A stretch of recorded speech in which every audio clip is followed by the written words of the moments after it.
Écoutez, madame, le député, c'est le représentant du peuple. Affaiblir les lois. Le groupe parlementaire, c'est l'ensemble des députés. Il fait quoi à l'Assemblée nationale? Le député, il fait quoi? Il travaille où?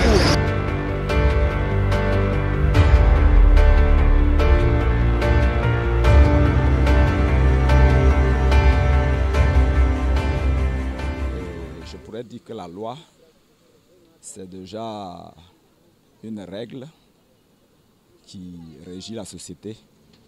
On s'entend sur un principe et puis bon, on dit bon, à partir de ce moment-là. Alors pour moi, la loi, ce sont les textes qui régissent un pays. Et les fondements, surtout les fondements, les règles de vie d'un pays.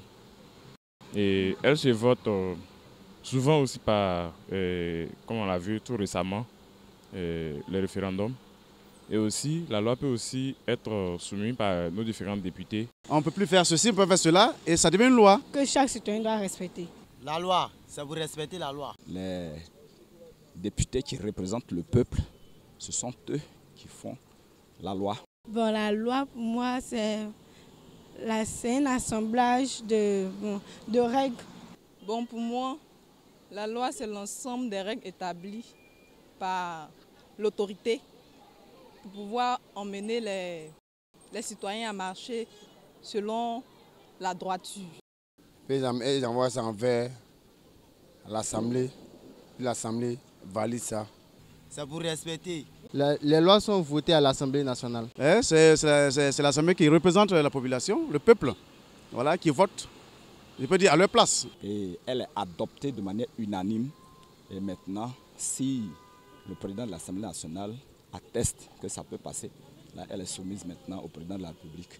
Et puis bon, confirmée pour que ça puisse passer de manière officielle pour être appliquée. La loi permet à la nation, aux hommes qui la constituent, de ne pas s'égarer du droit chemin. Et ça permet donc aux individus dans une nation de savoir bien se comporter. La loi est votée en Assemblée nationale. Et pour voter, il faut qu'on s'entende. Les lois sont votées par le Parlement, par l'ensemble des députés qui forment le Parlement.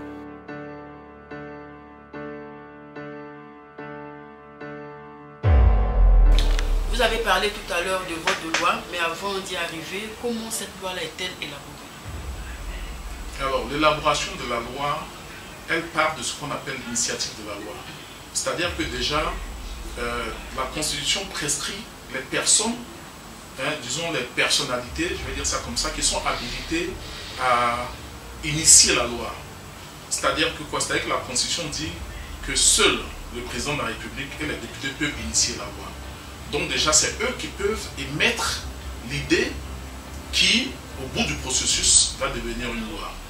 Alors l'élaboration de la loi, c'est déjà de concevoir l'idée, de réfléchir à la façon dont les choses vont s'agencer dans la société, et puis de décider de prendre des normes, des règles pour réguler la façon dont on pense que les choses doivent se décider dans la société. Donc élaborer une loi, c'est déjà penser la loi, penser les principes, et puis surtout rédiger le corpus, rédiger le texte qui va être soumis à l'Assemblée nationale. Par exemple, pour un projet de loi, ça peut déjà commencer déjà par une initiative du président, par l'idée du président de la République, mais ensuite passer dans les services techniques des différents ministères qui vont se charger, chacun selon son domaine de compétence, donc d'élaborer le texte qui va être soumis à l'Assemblée nationale, de penser les motivations pour lesquelles on veut innover sur une question, pour lesquelles on veut faire une réforme sur une question, et puis rédiger le texte, le motiver avant de le soumettre à l'Assemblée nationale. Même dans le cas d'une proposition de loi, ça sera le même processus. Sauf que là, ça ne passera pas par les ministères, mais c'est le député qui pense une situation et qui pense qu'il faut réguler cette situation-là, qui va donc élaborer un texte, en donner la motivation, et puis le présenter à l'Assemblée nationale pour être discuté et voté comme loi. Ok, donc M. Adra, nous avons parlé de l'élaboration de la loi. Maintenant, concrètement, comment se fait le vote de la loi? Alors, le vote de la loi, il obéit à un principe, sinon à un processus qui est que on a une chaîne qui part de l'initiative de la loi jusqu'à l'adoption de la loi. Comme je disais tout à l'heure, il y a deux personnes qui peuvent prendre la décision de soumettre un test à l'Assemblée nationale pour qu'il devienne une loi. C'est le président de la République et c'est le député. Lorsque ces personnes-là ont donc rédigé leur test et que ce test est soumis à l'Assemblée nationale, le président de l'Assemblée nationale, qui est le chef de cette administration-là, va, au travers de ses services, s'assurer que le test qui est arrivé, donc selon qu'il est venu du président de la République, qu'on appelle projet de loi, ou bien selon qu'il est venu d'un député, qu'on appelle proposition de loi, le président va s'assurer que ce test-là, il respecte un certain nombre de conditions pour être soumis au vote des députés.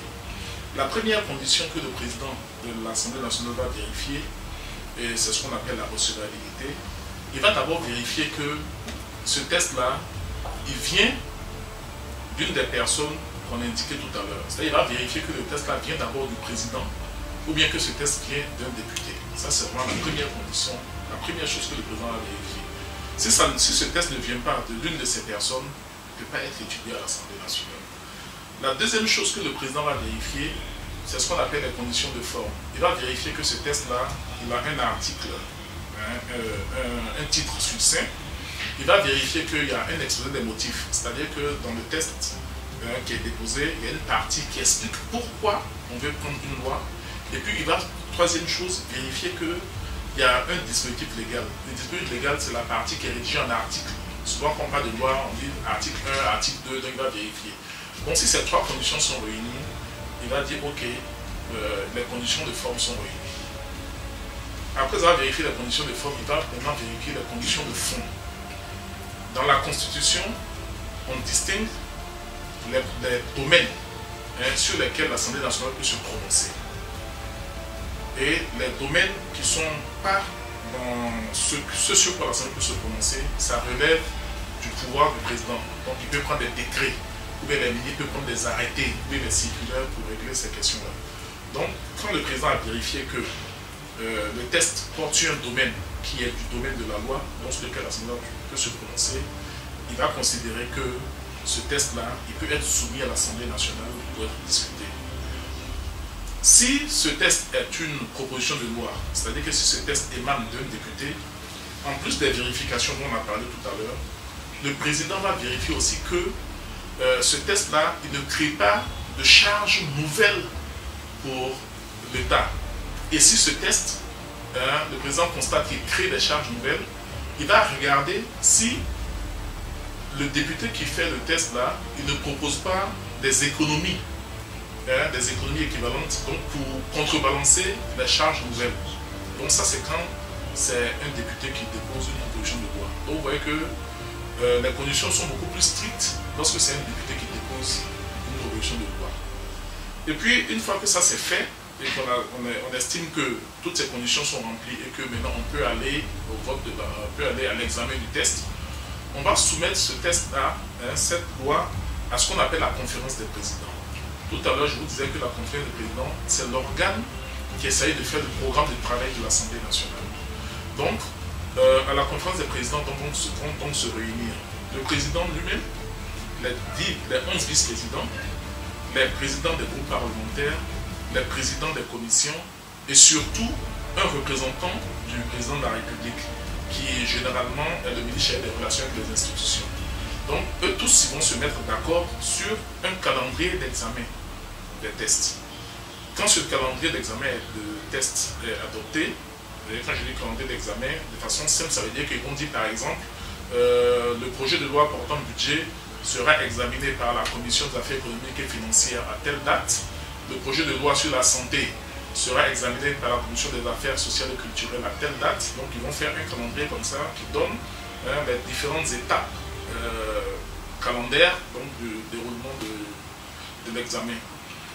Lorsque on est d'accord sur ce calendrier-là en conférence des présidents, on va soumettre ce calendrier à la plénière des députés. C'est-à-dire l'ensemble des députés réunis, ils vont l'adopter. S'ils sont d'accord, on va maintenant commencer à mettre en œuvre ce calendrier de travail-là.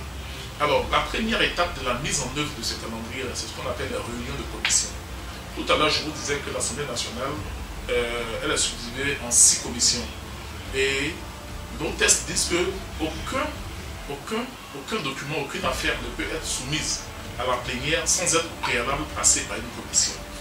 Et les commissions techniques, ce sont vraiment le laboratoire du travail, le laboratoire d'examen de loi à l'Assemblée nationale. Alors, donc la commission qui est en charge du test va se réunir. Si par exemple c'est le budget de l'État, ce sera la commission de l'affaires économiques et financières. Et cette commission-là va se réunir en présence on dit généralement de l'auteur du test. Mais lorsque c'est le président, c'est un projet de loi, le président ne vient pas lui-même, il délègue le ministre compétent sur la question pour venir défendre le test devant les députés. Donc, en l'espèce, le ministre de l'économie et des finances, par exemple, va venir devant les députés et puis il va exposer sur ce test, sur ce projet de loi. Si c'est un député qui a fait une proposition de loi, c'est ce député-là qui va se présenter devant la commission pour exposer sur le test. Alors, le processus, c'est celui-là. Il commence par quoi? Il commence par ce qu'on appelle l'exposé des motifs. Donc, le ministre ou le député va présenter les motivations, c'est-à-dire les raisons pour lesquelles ils estiment qu'on doit légiférer, on doit prendre une loi sur tel domaine, sur telle question, sur telle situation. Donc, il va expliquer pourquoi est-ce qu'il pense qu'on doit changer telle chose, on doit faire une réforme sur telle question, on doit modifier telle loi, on doit prendre une nouvelle loi sur telle question. Il va expliquer. Et lorsqu'il a expliqué cela, il va donner la parole aux différents groupes parlementaires qui sont représentés à l'Assemblée nationale. Je vous ai dit que les groupes parlementaires, c'est des groupes d'affinité qui sont basés soit sur les partis politiques existants ou bien alors sur des affinités que les députés, c'est des affinités pour lesquelles les députés se sont retrouvés ici. Donc, les groupes parlementaires vont donner leur avis sur la philosophie générale du test qui est présenté. C'est-à-dire, ils vont donner leurs sentiments sur les motivations pour lesquelles l'auteur du test, soit le ministre, soit le député, pense que ces questions-là doivent être discutées, doivent être changées, doivent être modifiées. Après cela, le ministre va encore une fois répondre aux questions qui auront été posées par les députés. Parce qu'en même temps qu'ils font leurs observations, ils peuvent faire des suggestions, ils peuvent faire des propositions, ils peuvent faire des demandes d'éclaircissement, ils peuvent poser des questions. Le ministre va y répondre. Et puis, on va ensuite passer la parole aux députés pris individuellement.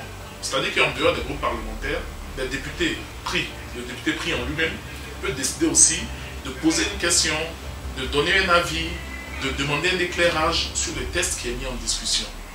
Et on va faire ce débat-là pour comprendre, pour être d'accord sur la nécessité de procéder à une réforme, sur la nécessité de procéder à un changement, sur la nécessité d'avoir une nouvelle loi sur telle question. Et une fois qu'on a fait ce débat et qu'on est d'accord, on va donc interrompre le débat et puis on va considérer que l'exposé des motifs est acquis. Une fois ce exposé des motifs acquis, on va maintenant passer au dispositif légal. Le dispositif légal, je vous ai dit que c'est le texte rédigé en articles. Et c'est ça généralement que tout le monde connaît. Voilà, puisque quand on prend une loi, on voit article 1, article 2, c'est ça que nous connaissons. Donc on va prendre ce dispositif légal-là et puis on va l'examiner article par article. On va dire article 1er. On va le lire et puis on va demander aux députés s'ils ont des observations à faire sur cet article. Donc les députés qui ont des observations, que nous, dans notre jargon ici, on appelle des amendements, vont, séance tenante, proposer les modifications que eux, ils souhaitent apporter au test. Bien sûr, en justifiant pourquoi est-ce qu'ils souhaitent apporter telle modification au test. Ces préoccupations, donc ces amendements-là, vont être soumis au ministre pour que lui aussi, il objecte là-dessus, qu'il donne son avis aussi sur le changement qui est proposé par le député. Si le ministre est d'accord, que le député est d'accord et que l'Assemblée est d'accord, on va intégrer cela au test qui va être adopté par la suite. Si il y a des divergences entre eux, on peut soit décider qu'on est convaincu par l'explication soit du ministre, soit qu'on est convaincu par l'explication du député, et puis on laisse tomber la modification qui est chose.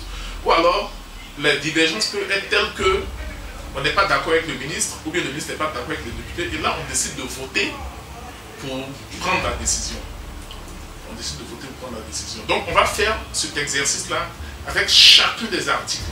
Ceux sur lesquels tout le monde est d'accord, on les adopte, on passe. Ceux sur lesquels il y a des divergences, on va procéder à des explications. On va essayer, chacun va essayer de convaincre l'autre partie de la nécessité soit de modifier, soit de maintenir.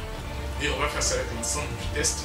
Et une fois qu'on est arrivé jusqu'au dernier article, on va procéder à un vote sur le test sur lequel on vient de discuter.